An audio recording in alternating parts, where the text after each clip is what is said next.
तो मैं यहाँ पे बता रही थी कि वो कैसे काम करेगा आपका पावर एम्पलीफायर। तो जैसे पावर एम्पलीफायर जो है, क्योंकि हमें पता है कि चाहे तो पावर एम्पलीफायर है चाहे वोल्टेज एम्पलीफायर है, बीटा के मान डिफरेंट हो सकते हैं, लेकिन यूज क्या होगा एम्पलीफायर में? ट्रांजिस्टर ही होगा जो एक्टिव रीजन में यूज होगा। ठीक है, तो ट्रांजिस्टर लिखिए। ट्रांजिस्टर की आउटपुट इम्पीडेंस किलो ओम्स में होती है। ट्रांजिस्टर की इम्पीडेंस यानी रेजिस्टेंस किलो ओम्स में होती है, और लाउड स्पीकर की इम्पीडेंस 4 से 24 ओम के बीच ही होती है। कितना ज्यादा फर्क है, समझ आ रही मेरी बात? लाउड 4 से 24 ओम, ट्रांजिस्टर की तो किलो ओम्स में होती है, किलो ओम, और उसकी होती है सिर्फ ओम्स में, वो भी 4 से 24 ओम। तो इसीलिए पावर एम्पलीफायर को मैं निकलवा रहा हूँ, इसीलिए पावर एम्पलीफायर को डायरेक्टली लाउड स्पीकर से कनेक्ट नहीं किया जा सकता।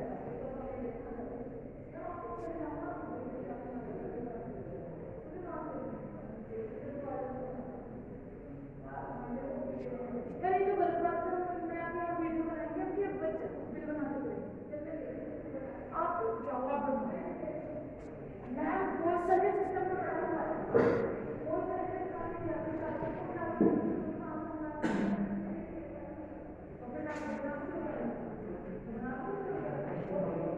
बना के इसको बोल दो बच्चा क्या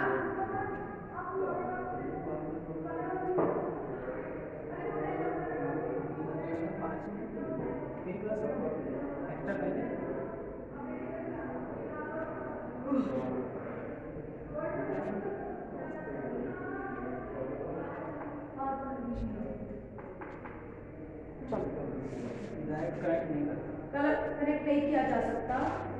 नेक्स्ट पॉइंट देखिए, इम्पीडेंस मैचिंग करने के लिए, इसीलिए इम्पीडेंस को मैच करने के लिए, इसीलिए इम्पीडेंस को मैच करने के लिए ट्रांसफार्मर का यूज किया जाता है। ट्रांसफार्मर का यूज किया जाता है।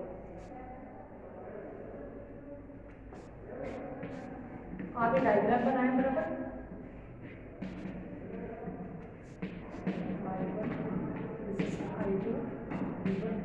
ठीक है, इसको बनाओ। उसके इसी में जब ये डायग्राम बनाओगे उसके ऊपर छोटा सा लेना, इम्पीडेंस को इम्पीडेंस मैचिंग करा, ऐसे लिखो। इम्पीडेंस आप अपनी लैंग्वेज में लिखो जिससे आपको बहुत इजी लगे, ठीक है। इम्पीडेंस मैचिंग करा, कि इम्पीडेंस कैसे मैच है।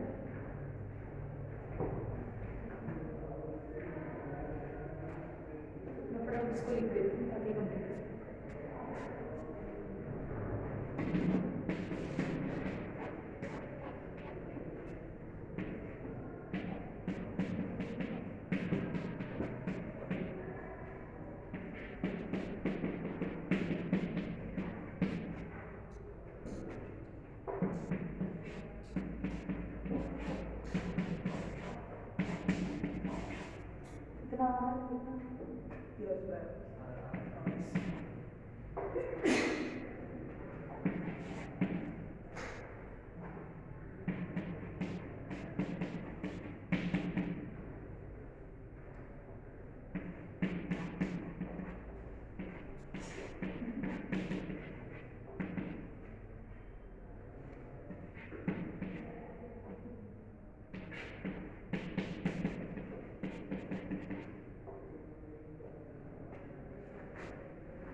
मैंने आपको एक लाइन कही कि इम्पीडेंस मैचिंग होनी चाहिए मैक्सिमम पावर को। हमने पहले पावर एम्पलीफायर, आप लिखते रहो और सुनते रहो, बोलो साथ साथ। देखिए पावर एम्पलीफायर का काम है मैक्सिमम पावर को प्रोवाइड करना, ठीक है, आउटपुट पे। लेकिन वो डायरेक्टली नहीं हो सकता क्योंकि ये हमारे बेसिक प्रिंसिपल्स के अगेंस्ट है, ठीक है। फिर हमने ये कहा कि फिर पावर एम्पलीफायर कैसे पावर लेवल को इंक्रीज करता है। मैंने कहा कि लोड में जो भी डीसी सप्लाई होती है उस डीसी सप्लाई को क्या करता है, इनपुट सिग्नल्स उसको कंट्रोल करता है। वो क्या करता है, डीसी को एसी में कन्वर्ट करता है। जैसे हम एसी को डीसी में कन्वर्ट कर सकते हैं ऐसे हम डीसी को एसी में भी कन्वर्ट कर सकते हैं। तो एयर सिग्नल हमारे पास ऑलरेडी थे, एसी सिग्नल की पावर पहले से थी जो एम्पलीफाइड सिग्नल की पावर थी, और एक हमने क्या किया, डीसी सिग्नल को एसी सिग्नल में कन्वर्ट करके इनपुट सिग्नल्स की हेल्प से इनपुट सिग्नल्स को कंट्रोल करता है, हमने पावर लेवल बढ़ाया। तो एक तरीके से हमारा लार्ज सिग्नल एम्पलीफायर क्या करता है, एसी को डीसी को एसी में कन्वर्ट करता है, ठीक है। अब दूसरी कहानी क्या आती है, जो पावर एम्पलीफायर है उसके वो जो पावर है वो डायरेक्टली लाउड स्पीकर को नहीं दे सकते। पहले हमें क्या करना पड़ता है, पावर एम्पलीफायर में जो आउटपुट कन्वर्ट होकर आएगी डीसी से एसी में, और जो पहले सिग्नल वोल्टेज एम्पलीफायर है, तो टोटल वो पावर होगी जो पावर एम्पलीफायर की आउटपुट होगी वो लाउड स्पीकर के लिए इनपुट का काम करेगी, मतलब सोर्स का काम करेगी। तो हमें ये देखना पड़ेगा source impedance loud speaker impedance के बराबर है या नहीं। अगर नहीं होगी तो हमें क्या करना पड़ेगा, उसको पहले इम्पीडेंस मैचिंग कराना पड़ेगा। तो पावर एम्पलीफायर सबसे पहले इम्पीडेंस मैचिंग को देखिए। इम्पीडेंस मैचिंग के लिए, क्योंकि हमारे मैक्सिमम पावर ट्रांसफॉर्मर थ्योरम अधिकतम शक्ति प्रदान करने की जो थ्योरम है वो ये कहती है कि अगर आपका ZL बराबर ZS या RL बराबर RS के होगा, केवल उसी कंडीशन में आपकी मैक्सिमम पावर आउटपुट पे पहुंचेगी, ठीक है। हमें पता है कि हमारे लोड पे जो भी होगा, चाहे वो लाउड स्पीकर हो, चाहे वो रेडियो हो, चाहे वो फोन हो, हर बार आउटपुट सेकंड लास्ट स्टेज और आउटपुट स्टेज के बीच में पहले इम्पीडेंस मैचिंग का काम होगा, क्योंकि पावर कभी भी सेम नहीं हो सकती ये वाली। क्योंकि हम जो पावर एम्पलीफायर यूज करते हैं, पावर एम्पलीफायर में हमारा ट्रांजिस्टर बिल्कुल बेसिक एलिमेंट होता है, उसकी जो इम्पीडेंस है वो कई किलो ओम्स की होती है, और जो आपका लोड होता है उसके कंपैरेटिव ट्रांजिस्टर कंपैरेटिव उसकी जो इम्पीडेंस है वो बहुत ज़्यादा कम होती है। वो किलो ओम्स में होती है ट्रांजिस्टर की इम्पीडेंस, या रेजिस्टेंस आप कह सकते हो, रेजिस्टेंस से समझ सकते हो, आपको जल्दी समझ आ जाएगा, ठीक है। और जो आपकी आउटपुट जो आपका लोड है, जो लाउड स्पीकर है या वो फोन है, उसकी जो इम्पीडेंस है वो बहुत ज़्यादा कम होती है। तो इम्पीडेंस कभी भी मैच नहीं हो सकती बिना, अगर आप इम्पीडेंस मैचिंग ना करो और आप सोचो मैं डायरेक्टली वैल्यू दे दूँगा तो आप दे दीजिए, लेकिन आपको शक्ति उस हिसाब से वो पावर मिलेगी नहीं, तो आपको आउटपुट आपका ड्राइव नहीं होगा जैसे आप आउटपुट चाह रहे थे, जिसके लिए आपने पूरे सिस्टम के पैसे खर्च किए। तो उसके लिए पावर एम्पलीफायर लाउड स्पीकर के बीच में पहले इम्पीडेंस मैचिंग के ऊपर ध्यान दिया जाएगा। वो कभी भी मैच करेगी नहीं, क्योंकि हमेशा ट्रांजिस्टर यूज होगा पावर एम्पलीफायर में। तो हम क्या करेंगे कि इस इम्पीडेंस मैचिंग को कराने के लिए ट्रांसफॉर्मर का यूज किया जाएगा। ट्रांसफॉर्मर क्या करता है, ट्रांसफॉर्मर में हमेशा दो वाइंडिंग्स होती हैं, ठीक है। ये प्राइमरी, ये सेकेंडरी, इसका टर्न रेशो N1, इसका टर्न रेशो N2, ये सेकेंडरी है, टर्न रेशो, प्राइमरी है, टर्न रेशो, N1 N2। इस पे करंट I1, इस पे करंट I2, ऐसे करंट फ्लो करेगी ना, इसमें ऐसे करेगी, ठीक है। I1 I2, यहाँ पे वोल्टेज V1, ये वोल्टेज V2, और ये हमारा कोई लोड, ठीक है। ये जो भी लाउड स्पीकर है, ये पावर है।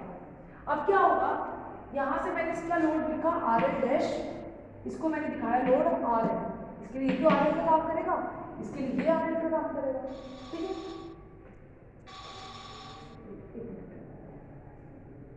Hello, good afternoon.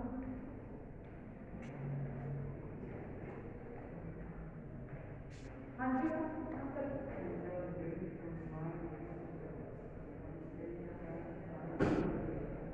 अच्छा ठीक है, ठीक है, मैं बता देती हूँ।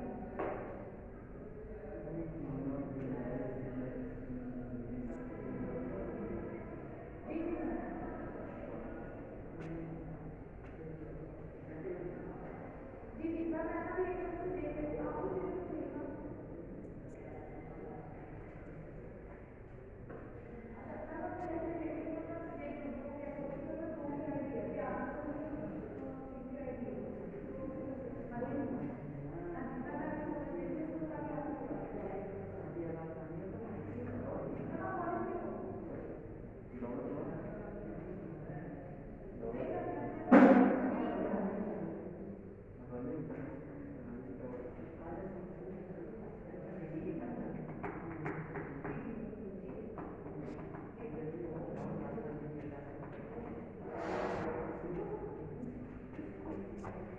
हाँ बच्चे, तो मैं क्या बता रही थी कि आप देखो यहाँ पे, अब जैसे मैं इसमें मैक्सिमम पावर ट्रांसफर में कुछ नहीं करना, आपको केवीएल चलाना है, ठीक है। तो जैसे यहाँ पे जाऊँगी, सर्किट में कुछ और रहेंगे, V is equals to I R KVL, Kirchhoff voltage law. V बराबर यानी टोटल वोल्टेज कैलकुलेट करनी। इस सर्किट में अगर आप वोल्टेज कैलकुलेट करते हो तो V1 बराबर किसको जाएगा, V बराबर किसको होगा, IR होगा, ठीक है। तो इस सर्किट में कुछ और है, इसी तरह इस सर्किट में केवल यही है। तो क्या करोगे, V बराबर देखो, V1 बराबर क्या आ जाएगा, I1 RL डैश, यही आएगा। पहली इक्वेशन ये, दूसरी इक्वेशन ये आ गई V1 is equal to I1 RL dash, एक इक्वेशन ये है। इसी तरह इसमें चलो, V2 बराबर इसके अक्रॉस वोल्टेज क्या होगी, V2 पैरेलल में है ना, इस सर्किट में कुछ और है, V2 बराबर I2 RR, दैट्स इट, ठीक है। टोटल वोल्टेज कैलकुलेट करनी है, तो इस सर्किट की क्या है वोल्टेज, V2 बराबर I2 RL, ठीक है। और फर्स्ट वाले की क्या है, V1 is equal to I1 RL dash, जैसे मैंने नाम दिए हैं, ठीक है। आप इस तरह से लिखा होगा V is equal to I1, तो V1 करंट क्या है I1, R क्या है RL डैश, दैट्स इट। इस तरह उसमें कर दो, V2 is equal to I2 RL, वहाँ मैंने RL, ठीक है। ये फर्स्ट इक्वेशन हो गया, आपने क्या किया, RL इन छोड़ दिया, I2 कर देंगे, तो V2 upon I2 is equal to RL। फिर second equation V1 upon I1 is equal to RL हो गई। सेकंड, क्योंकि मुझे सारा काम इंपीडेंस में करना है, इंपीडेंस का मतलब क्या है, रेजिस्टेंस, तो मैं रेजिस्टेंस की वैल्यू लूंगी, अभी नोट नहीं करूंगी। सेकंड डिवाइड बाय फर्स्ट करूंगी, जल्दी देखो, second divide by first, second divide by first आपने जैसे किया, तो RL dash upon RL is equal to V1 upon RL dash की वैल्यू क्या है, V1 अपॉन I1, और इसकी वैल्यू क्या है RL, V2 अपॉन I2। आपने इसको ऐसे किया, V1 अपॉन V2 और I2 अपॉन I1। मैं अब आपको ये बता दूं कि आप इलेक्ट्रिकल सेकंड में जब थर्ड चैप्टर पढ़ोगे ट्रांसफार्मर, तब भी आप इसको यूज करोगे। वोल्टेज का जो रेशो होता है V1 अपॉन V2, वो किसके बराबर होता है, टर्न्स रेशो के बराबर होता है। V1 upon V2 is equal to होता है N1 अपॉन N2, और करंट क्या होता है, उल्टा होता है, I1 अपॉन I2 है, तो इसकी वैल्यू होती है N2 अपॉन N1। समझ आएगी बात, क्लियर। तो मैंने यहाँ पे यही किया है, V1 अपॉन V2 की जगह मैंने क्या लिखा है, N1 अपॉन N2, और ये I1 अपॉन I2 होता तो क्या लिखा जाता है, N2 अपॉन N1, लेकिन ये क्या है, I2 अपॉन I1 है, तो ये क्या हो जाएगा, 1 अपॉन N2 अपॉन N1, क्या हो जाएगा, N1 अपॉन N2। समझ आ गई मेरी बात, आपने इसको स्क्वायर किया, ये वैल्यू, ठीक है। उसके बाद में ये जो RL है, ये RL इधर पहुंच जाएगा, तो RL dash is equal to N1 upon N2 multiply by R, यानी आपका किस पे डिपेंड कर रहा है, ये RL डैश मतलब पावर की जो वैल्यू है वो किससे निकल जाएगी, आपके टर्न्स रेशो से और लाउड स्पीकर की रेजिस्टेंस से। अगर ये मैं कहूँ कि 5 ओम का लाउड स्पीकर है, आपका जो लोड है, अगर इस क्वेश्चन को ऐसे बताऊँ कि लोड जो है वो आपका 5 ओम का है, 5 ओम ड्राइव कर सकता है, और टर्न्स रेशो आपका 20:1 का है। ये कौन सी, ये हमेशा टर्न्स रेशो होंगे N1 और ये N2, तो आप इसको वैल्यू को डाल दीजिए, जैसे मैं यहाँ पे डालूँ RL डैश बराबर N1 अपॉन N2 कितना हो जाएगा, 20 स्क्वायर अपॉन 1 मल्टीप्लाई बाय 5। तो यहाँ जो वैल्यू आएगी वो किलो ओम्स में आएगी, यानी आपका जो पावर एम्पलीफायर की वैल्यू है RL डैश मतलब इनपुट रेजिस्टेंस जो है वो आपकी कम से कम इतनी होगी। और उल्टा भी हो सकता है, ये उल्टा भी हो सकता है कि आपको RL डैश पता हो और आपको टर्न्स रेशो बताओ। तो मेन कहानी क्या आ रही है कि आपको हर बार इंपीडेंस मैचिंग के लिए ट्रांसफार्मर के टर्न्स रेशो के बारे में पता होना चाहिए।